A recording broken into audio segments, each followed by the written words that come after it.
What's that? You'd like an episode where we play against Barcelona and Real Madrid? Well, you're in luck.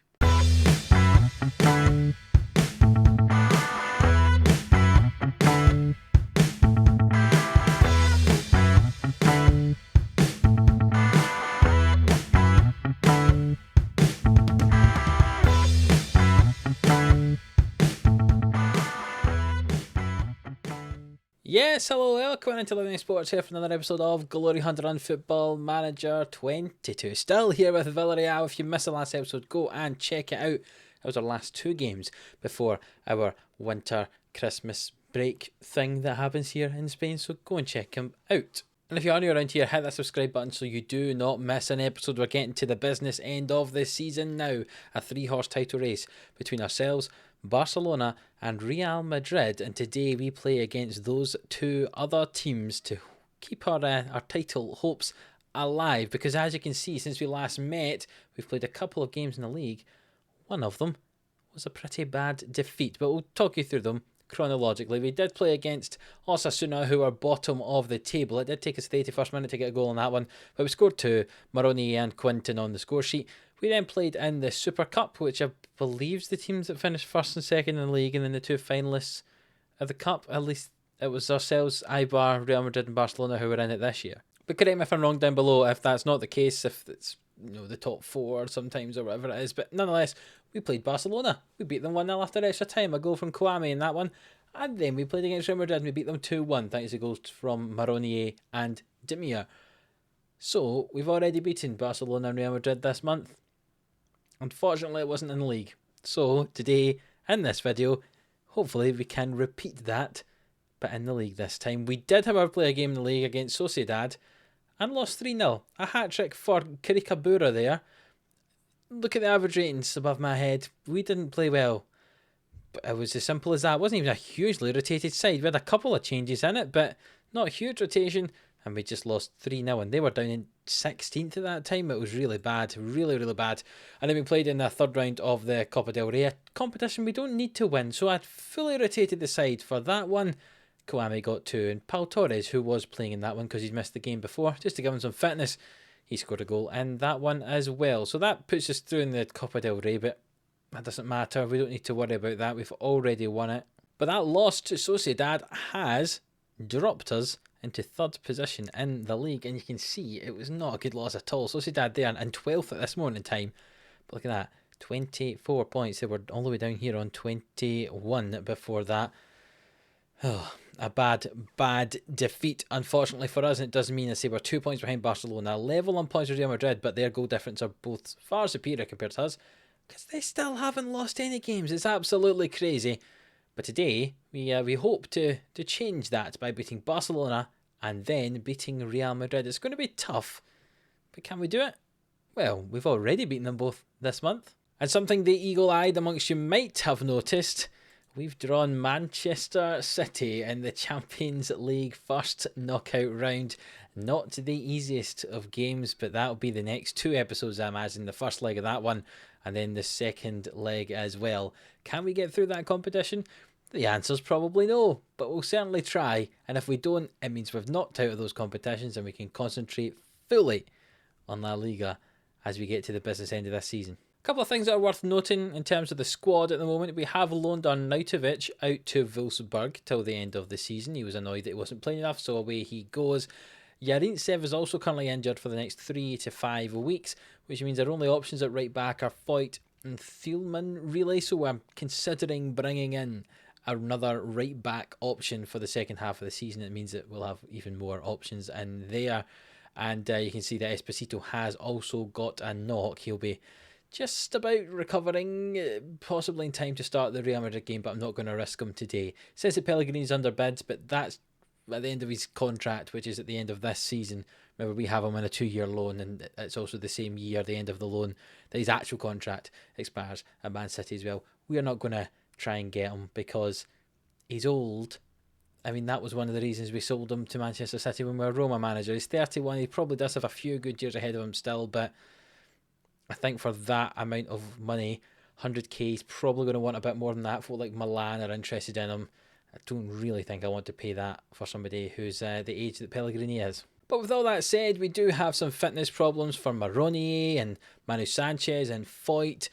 So this is basically the best team I can put out there based on injuries and fitness issues. So Karnaseci in goal, Koundé and Torres back at the back together, Thielmann covering at right back for us and Zinchenko playing on the left. Komperberg, Pellegrini, the midfield three, Demir on the right. We're going to move Menini to play in that left wing position instead of Esposito, and Quinten will lead the line today. You can see Demir, Menini, Quinten, 7, 8 and 7 goals. Esposito and Maroni both have 9, but there's not a huge runaway goal-scoring leader for us this season. So hopefully those boys can split them quite evenly between them and get a few today. And hopefully a win against Barcelona is what is going to happen.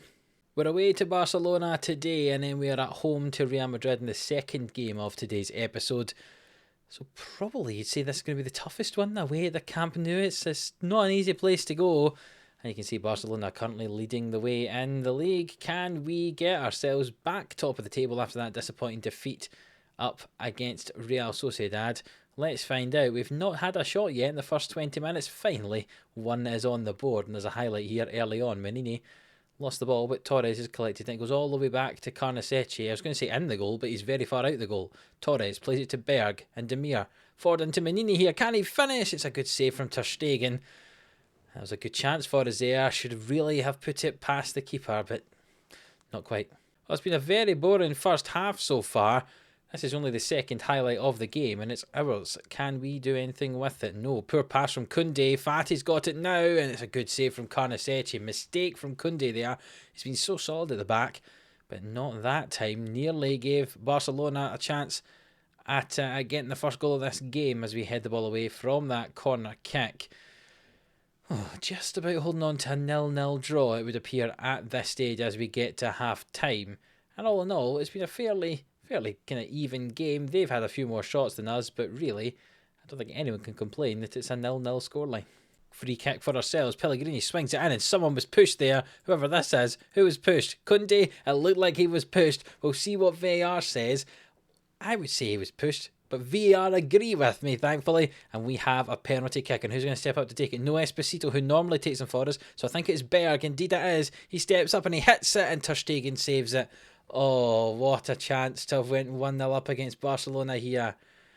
And Sander Berg has missed the penalty kick, and that's not going to do his confidence any good at all. We've got half an hour to go here. I think what we're going to do is take off Berg. We'll bring on Vitina to play in there. And we'll also bring on someone to play up front instead of Quinten. We'll bring on Maroni, see if he can get himself a goal with half an hour to go here. I thought we were going to have a penalty, a corner kick there, but not to be. And Barcelona really starting to dominate this game. Saying that, every single one of our shots has been on target. Demir with a free kick hits it, and that's the first one that's going to be off target, just as I say that. Here we go. Highlight for us on the left-hand side. Zinchenko loses the ball though, and Fati plays it into Pedri. Koundé tries to trap back. Pedri one-on-one with the keeper. It's off the bottom of the post, and somehow we survive and clear that ball away with just 10 minutes to go, but we've given away a free kick right on the edge of the box here. De Jong will step up to take it, and it's off the frame of the goal again. We're hanging on by the skin of our teeth here. Pedri with the ball back to Rodri, and it's out for a corner kick here. Pedri swings it in, cleared away by Thielmann. Can we get out to that one? No, Pedri will collect it, and he'll drive at our defence. Ferran Torres, Eric Garcia down the right hand side over to the middle there. What a save from Karnaseci. It's still not cleared away quite yet as Demir will launch that one away, and now it's cleared away. Oh my goodness me, this is an absolutely crazy end to this game, and we're going to have to make some changes. We only have one left. We'll bring on Esposito out on that left wing for us for some fresh legs out there, and we'll fire up the team for the last 5 minutes. Can we go and get the winner here, or is it going to be a 0-0 draw away to Barcelona? It looks like a 0-0 draw. Looking at the stats, we probably didn't deserve to get much out of it. And certainly at the end of that game, there was lots and lots of chances for Barcelona. Great saves from Karnaseci, getting himself an 8.3 average rating there. You can see Torres and Koundé having good games as well. No one else really performing that well for us, which is probably makes sense when you see that we haven't scored a goal, but we've been solid at the back. So that's a good performance, a good result anyway, to not lose to Barcelona. It does keep us 2 points behind them though. but it's better than being 5 points behind if they had won that game. There was a risk if we lost to Barcelona and then lost to Real Madrid. We could have been 8 points behind Barcelona. We're never going to bring that back after they got such a good start early on in the season. We're lucky to have brought it back at this stage. So just to still be the 2 points behind Barca is much appreciated. But now we have an even tougher task, I would say. Maybe against Real Madrid. I'm not sure who's the better team. Real Madrid have won the league the last couple of years, but we're away to Barcelona there. So I don't know if it's going to be a tougher task. It's certainly going to be at least as tough as that game against Barcelona. And we'll see for that one very, very shortly. Jules Koundé has managed to pick himself up a damaged foot against Barcelona. I don't normally do this, but we are going to give him the injection because it's important that we have him for the game up against Real Madrid, and then he'll be out for a month after that. But I think it's probably worth it just to get him there for that game up against Real Madrid. And Real Madrid are playing today up against Valencia, so we'll see how they get on before we play them at the weekend. Well, Real Madrid in very good form going into the game up against us. Then they beat Valencia 4-1 in that one, which means Real Madrid and Barcelona 53 points apiece, and we are 2 points behind both of them now on 51. A huge gap to the teams below us, so it's definitely a three-horse race yet again. Can we somehow win this race this year? We'll need to get a good result against Real Madrid, I think, to have a chance of doing that. Well, I mentioned that we'll be signing another right back, and we have done just that. Bjarke Jensen. You can tell me if I'm pronouncing his name properly or not. Is it Jensen? Is it Jensen? Is it Bjarke? I'm going to say Bjarke. So Bjarke Jensen, the Danish right back, £12 million we've paid for him from Copenhagen. As a manager in this Glory Hunter, we've done quite well with full backs from Copenhagen. We obviously got Christensen when we went to Roma. He became one of the best left backs in the world, in my opinion. And now we've got a chance here with Jensen to do that as well. He's happy to be a squad player at this moment in time, which is good, since we've got Yarintsev and we've got Foyt and we've got all these other options there. But it adds another option at right back, especially when Yarintsev is injured at the moment. We can see his physical is pretty good. He's 6'1" as well. Very good at long throws, which could prove to be useful. Heading at 10, marking 11, tackling 12. Maybe could improve that. Perhaps his crossing and dribbling could be good, but he's going to be very good getting up and down that right-hand side. Perhaps not, the best either attacking full-back in terms of getting the ball in the box, or the best defensive in terms of marking and tackling sort of stuff. But I think he could very much improve. You can see he's just 20 years of age, 6'1" as well, so adds some height into the team as well. I'm liking that as a signing. Probably won't get his debut in the game against Real Madrid, but you never know, he might. I can confirm he will not be playing in the game against Real Madrid because he's travelling to join up with the Denmark squad for some reason in January. When did that become an international window? At least a proper international window. Right, well, frustratingly, Menini's also away on international duty with the Argentina under-23, so he can't be part of the squad either. To be honest, these are the only 18 players, if you include Jorgensen, 19 I suppose, but these are the only 18 players that we actually have available at this moment in time. So Koundé is going to play through his injections, even though he does have a bit of an injured foot. And Berg, believe it or not, he says return to full fitness in 5 days. He got a bruised head. Why that's how he's managed to do that, I have no idea, but he's going to play nonetheless. So this is the team we're going to use for the game against Real Madrid, which basically is a must-win at this stage. Karnaseci in goal, Koundé and Torres the centre-backs, Foyt at right-back and Zinchenko in the left-back position. Komper, Berg and Pellegrini in midfield. Demir, Esposito returns on the left, and Maronier leads the line. You can see there, no one's into double figures for goals yet. Can Esposito or Maronier get there today?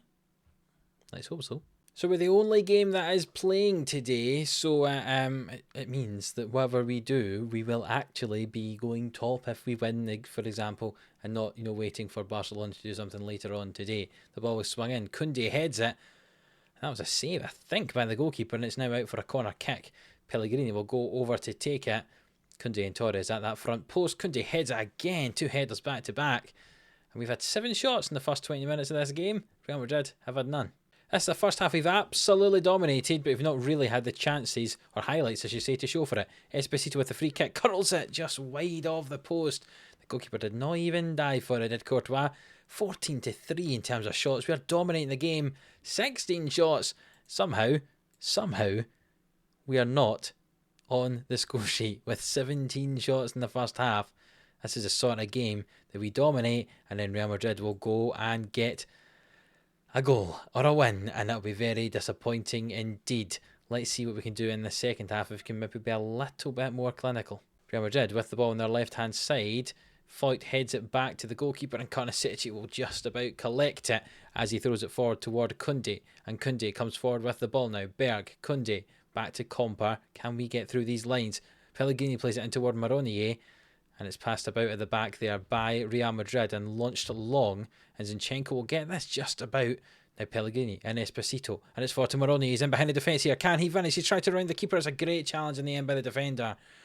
Another chance for us, and yet again, not a goal. Sorry, there's a whole load of banging going on upstairs, so I apologise if you can hear that on this recording. I can only apologise. We've made a change here. Manu Sanchez come on at left back. We've moved Zinchenko to the right wing position because Yusuf Demir has got himself an injury. So we've made that change just about on the hour mark, and we'll see if what we do in the second half makes any difference. Totally dominating this game. We're actually going to move to an attacking mentality, I think, and we're going to demand some more from the team for these last 20 minutes in this game. 10 minutes to go, and nothing has happened. What can we do? Put some fresh legs in the midfield? That's probably a good shout. Vitina can come on for Pellegrini, and Kompa can come off, and we'll bring on Thielmann to play in that position. I think we might go back to positive because attacking has not really worked there. Let's try and praise the entire team, see if that makes them happy. Go on, 27 shots to 6. Somehow we have not won this game. Oh my goodness me, how on earth? Look at those stats on that left-hand side. Somehow we have not won this game. We've not won any of the two games today. To be fair, Barcelona kind of dominated us, but we've dominated Real Madrid. But somehow we've not won any game today. 2 draws, no defeats. I suppose that's a positive, but it does mean that we lose some ground on these sides. You can see that leaves us a point behind Barca, 2 behind Real Madrid, but Barca do have a game in hand. They still have to play this weekend. So I'll advance on, see how they get on, and we'll see how we sit after playing those top 2 sides in the division. There's a chance it could be 4 points behind Real Madrid. No, 4 points behind Barcelona and the 2 behind Real Madrid. It wouldn't be too bad having played both of them twice so far this season. We then have 16 games left, and we know we don't have to play any of those top 2. In theory, every other game this season should be quite comfortably winnable, unless we do something stupid like we did the last time we played against Sociedad and lost 3-0. Well, here we go. Barcelona beat Celta Vigo 3-0 quite comfortably in the end, so they do indeed go 4 points clear of ourselves. Real Madrid are 2 points clear of us, but it's a 3-horse race. We're 4 points off the top. They obviously have to play each other at some point, but we don't have to play any of them between now and the end of the season. So if we win every single game from now to the end of the season, to another 48 points, it would be 100 points. You'd hope that'd be good enough to win the league, wouldn't you? Getting 100 points. But I imagine we will drop some, but even so, if we get over 90 points, surely that would be enough to win this season. We really have to hope that Barcelona and Real Madrid lose some games, because none of them have lost any games so far this season. That is really the difference between us and them. We've lost once to Barcelona 2-1, and then once that disappointing result against Sociedad 3-0. So long as we can just keep winning against the teams we should win against, there's a strong chance we'll win the league this year. But it's going to be tight, I tell you. What we are going to do is come back for the game up against Manchester City in the Champions League first knockout round. We'll play the game against either Alaves or Eibar, either side of it, and then the episode after that will be the one against Man City, the second leg. So I don't imagine we'll have much more Champions League to play after those 2 games, but you never know. But probably after those, we'll be concentrating on the run-in in the league, and can we win the title here as Villarreal in our second full season, technically our 3rd year here, season 7 of Glory Hunter. Can we, if we finish Italy, can we finish Spain? And all that's left is some international competitions.